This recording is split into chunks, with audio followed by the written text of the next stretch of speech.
जय श्री राम।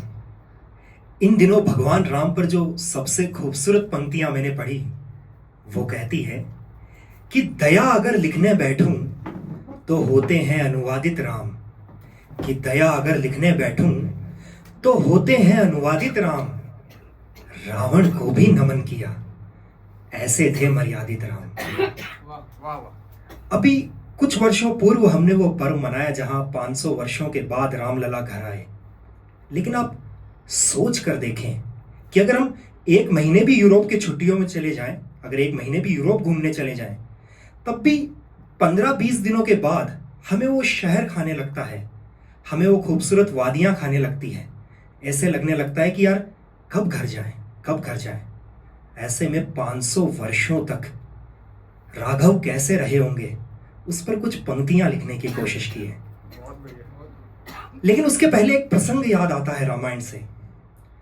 जब राजा दशरथ ने भगवान राम को वनवास की आज्ञा सुना दी, तब भगवान राम मां कौशल्या के कक्ष में आए। तो मां उन्हें पूछने लगी कि राम तुम यहां क्या कर रहे हो? जाओ जाकर विश्राम करो, सुबह तुम्हारा राज्याभिषेक होना है। तो राम कहने लगे कि मां अब उसकी कोई आवश्यकता नहीं है। तो मां पूछने लगी कि क्यों, ऐसा क्या हो गया है? तो राम कहने लगे कि पिता ने मुझे कोई और काम सौंप दिया है। तो मां पूछने लगी कि क्या?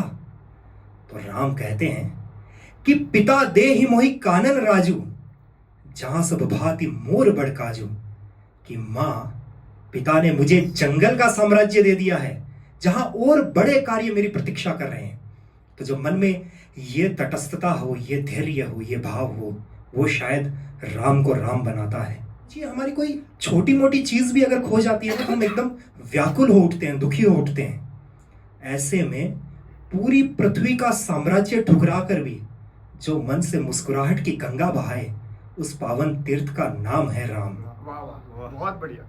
तब शायद वो दो क्षण जहां भगवान राम कितने भी बड़े ईश्वर क्यों न रहे होंगे, लेकिन आखिर थे तो मनुष्य के अवतार में, तो वो दो क्षण, जो दो लम्हे, दो पड़ाव ऐसे थे जहां शायद भगवान राम भी टूटे होंगे।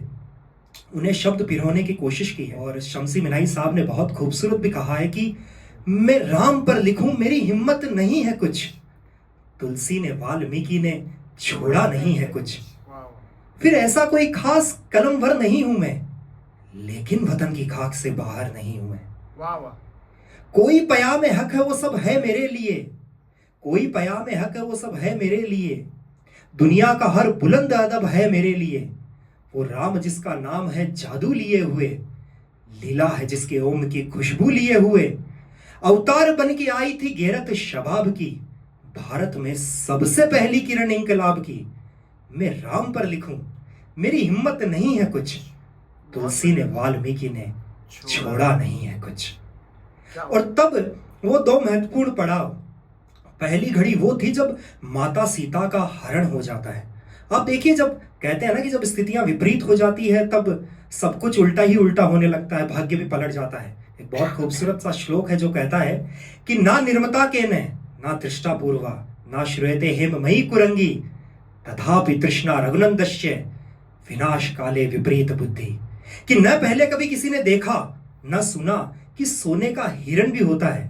तब भी देखिए कि जब विनाश काल आया, जब विपरीत काल आया, तब भगवान राम की बुद्धि भी भ्रमित हो गई। और तब वो किस्सा लिखने की कोशिश की है कि सोने का हिरण भी होने लगा था, कि सोने का हिरण भी होने लगा था, कहो कैसे जीवन ठगने लगा था। सीता ने पहली दफा ही तो मांगा था, ऐसा भी न था कि सब कुछ ही मांगा था। अच्छा, इस पूरे जंगल के राज में ना माँ सीता पहली बार कुछ मांगती है कि मुझे सोने का हिरण लाके दे दो।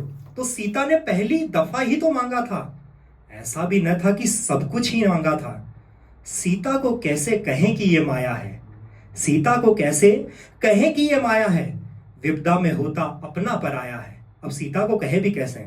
वैसे भी हमारे शास्त्र कहते हैं कि राजहट, बालहट और नारी हट ये बहुत खतरनाक है, इनसे बचकर रहना चाहिए। तो इस बार मां सीता भी जिद पर अड़ी थी कि मुझे सोने का हिरण चाहिए तो चाहिए, तो मना भी कैसे करें। तो सीता को कैसे कहें कि ये माया है, विपदा में होता अपना पराया है। सीता को कैसे कहें कि ये माया है, विपदा में होता अपना पराया है। लक्ष्मण को सीता की रक्षा में सौंपा था, अपनी परछाई को कुटिया में रोका था। वैसे मैथिली शरण गुप्त साहब ने बहुत खूबसूरत पंक्ति साकेत में लिखी है कि जाग रहा ये कौन धनुर्धर जबकि भुवन वर्ष होता है। जब लक्ष्मण पहरा दे रहे होते हैं कुटिया के बाहर कि जाग रहा ये कौन धनुर्धर जबकि भुवन वर्ष होता है, भोगी कुसुमा युद्ध योगी सा बना दृष्टिगत होता है, बना हुआ है प्रहरी जिसका उस कुटीर में क्या धन है, जिसकी रक्षा में रति इसका तन है मन है जीवन है। कि लक्ष्मण जहां पहरा दे भी रहे हैं उस कुटिया में ऐसा है भी क्या, एक घास फूस की छोटी सी कुटिया तो है। और तब वो जवाब कहता है कि मृत्यु लोक मालिन्य मेटने स्वामी संग जो आई है, तीन लोक की लक्ष्मी ने ये कुटीराज अपनाई है। कि मृत्यु लोक पर दुख को मिटाने अन्याय को मिटाने जो आज माता आई है मां लक्ष्मी, उन्होंने आज ये कुटिया अपना रखी है। तो शायद तीनों लोकों में इससे अनमोल जगह कुछ है ही नहीं। तो तब यह है कि लक्ष्मण को सीता की रक्षा में सौंपा था, खुद की परछाई को कुटिया में रोका था, तीरों से तरकश की खेली थी होली, बोल पड़ा हिरण राम की बोली, छल से गए राघव रुख से गए राघव। लक्ष्मण बचाओ की ध्वनि को सुनकर मानो उसी क्षण बल से गए राघव। जब राम सुनने लगे, जब हिरण चिल्लाता है लक्ष्मण बचाओ, तो ऐसा लगता है कि सारी शक्ति क्षीण हो गई है, सब कुछ खत्म हो गया। भगवान राम समझ जाते हैं कि शायद विपदा ने पकड़ लिया है। कि छल से गए राघव रुख से गए राघव। लक्ष्मण बचाओ की ध्वनि को सुनकर मानो उसी क्षण बल से गए राघव। बचाओ की ध्वनि से वन था गूंजा, सीता को न था कुछ और सूझा। माता सीता को कुछ नहीं सूझता है, वो तुरंत लक्ष्मण को कहती है कि तुरंत जाओ, भ्राता तुम्हारे शायद किसी मुश्किल स्थिति में है। तब लक्ष्मण वापस मां को समझाते हैं कि मां भ्रकुटी विलास सृष्टि लय होई, सपने हो संकट परई का सोई। कि जिनके भ्रकुटी हिलाने मात्र से सृष्टि का सृजन और संहार हो जाता है, उन राम को सपने में भी कभी कोई छल सकता है, कभी कोई हरा सकता है, ये संभव है क्या? तो माता जो वन में है उसको क्या होना है, काल भी उसका बस एक खिलौना है। कि माता उसको क्या होना है, काल भी उनके लिए खिलौना है। लेकिन माता नहीं मानती है। माता कहती है कि लक्ष्मण तुम वन को क्यों जाते नहीं हो, नियत तुम्हारी बताते नहीं हो। अब माता प्रश्न करने लग जाती है कि शायद तुम्हारी नियत में खोट है लक्ष्मण, इसलिए तुम जा नहीं रहे हो। तो ऐसे में कटाक्ष को सुनकर, माता के कटु वचनों को सुनकर लक्ष्मण बड़ी मुश्किल में वन की तरफ लौटते हैं। और जब राम देखते हैं कि लक्ष्मण आ गए हैं तो वो समझ जाते हैं कि शायद कुछ अनहोनी जरूर हुई होगी। तब आखिरी पंक्तियां कि लक्ष्मण तुम वन को क्यों जाते नहीं हो, नियत अपनी क्यों बताते नहीं हो। और फिर जब राम और लक्ष्मण वापस कुटिया में आते हैं कि माया से छलकर जो लौटे तो राघव, तब कुटिया का खाली होना ही था। कि माया से छलकर जो लौटे तो राघव, तब कुटिया का खाली होना ही था। सुनी थी दुनिया, सुनी थी कुटिया, सुना था जंगल का हर एक कोना। सुनी थी कुटिया, सुनी थी दुनिया, सुना था जंगल का हर एक कोना। और उसके बाद भगवान राम व्याकुल होकर टूटकर जंगल जंगल पूछते हैं कि हे खगमृग हे मधुकर श्रेणी, कहीं देखी सीता मृगनेनी। कि किसी ने सीता को देखा है, वो ढूंढ रहे होते हैं। एक प्रसंग बहुत खूबसूरत आता है कि कहीं भगवान राम को सीता के गले का हार मिल जाता है। तो वो पूछते हैं कि लक्ष्मण तुम इस हार को पहचानते हो, ये सीता के गले का हार है। तो लक्ष्मण कहते हैं क्षमा करे भैया, मैं इस हार को नहीं पहचानता हूं। भगवान फिर व्याकुल होकर पूछते हैं कि लक्ष्मण ठीक से देखो, ये सीता के ही गले का हार है। लक्ष्मण फिर कहते हैं नहीं भैया, मैं इस हार को नहीं पहचानता हूं। अब भगवान राम भी व्याकुल हो उठते हैं कि लक्ष्मण अब तुम भी इस हार को क्यों नहीं पहचानते हो। तो जो लक्ष्मण का जवाब है, शायद मर्यादा की गंगा यहीं से बहती है कि क्षमा करे मुझको भैया, मैंने ये हार न देखा। मैंने जब भी देखा भाभी के चरणों को देखा, ये लाल वर्ण भाभी के चरण मेरे तीर्थ धाम कहलाए। राम लखन ले व्याकुल मन जब लौट कुटीर को आए। कि भैया मैंने भाभी को चरणों से ऊपर कभी देखा ही नहीं है, मुझे नहीं पता है ये उनका हार है भी या नहीं। तो माया से छलकर जो लौटे तो राघव, तब कुटिया का खाली होना ही था। सुनी थी कुटिया, सुनी थी दुनिया, सुना था जंगल का हर एक कोना। ऐसे में विरह की अग्नि को सह सह करके जी गए राघव। कैसे सुनाऊं कि 500 वर्षों तक कैसे रहे थे हमारे राघव। कैसे सुनाऊं कि 500 वर्षों तक कैसे रहे थे हमारे राघव। और यहां से भगवान राम जब आगे बढ़ते हैं, तब दूसरी विपदा तब आती है जब लक्ष्मण को शक्ति बाण लग जाता है। लक्ष्मण मूर्छित है। यहाँ सुषेण वेद कह देते हैं कि अगर एक रात में, रात भर की अवधि में अगर संजीवनी बूटी ना आ पाई तो इनका बचना असंभव है।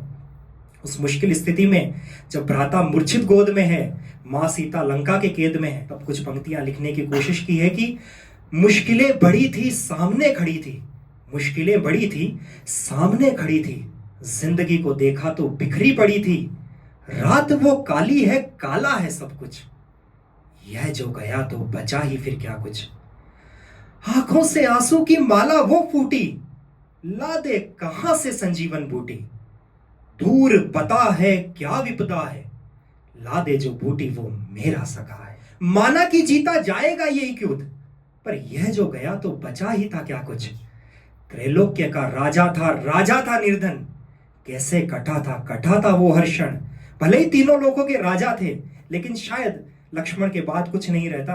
तो कहते हैं कि त्रैलोक्य का राजा था निर्धन, कैसे कटा था वो हर क्षण। लक्ष्मण के हाथों को पकड़े थे ऐसे कि छूट न जाए वो सांसों की डोरी। लक्ष्मण लक्ष्मण रट को लगाए, गा रहे राघव एक ही लोरी। मूर्छा में लक्ष्मण को देखा तो राघव खुद ही मूर्छा पा गए होंगे। ऐसे में जीवन मोद के स्वामी खुद को कैसे बचा गए होंगे।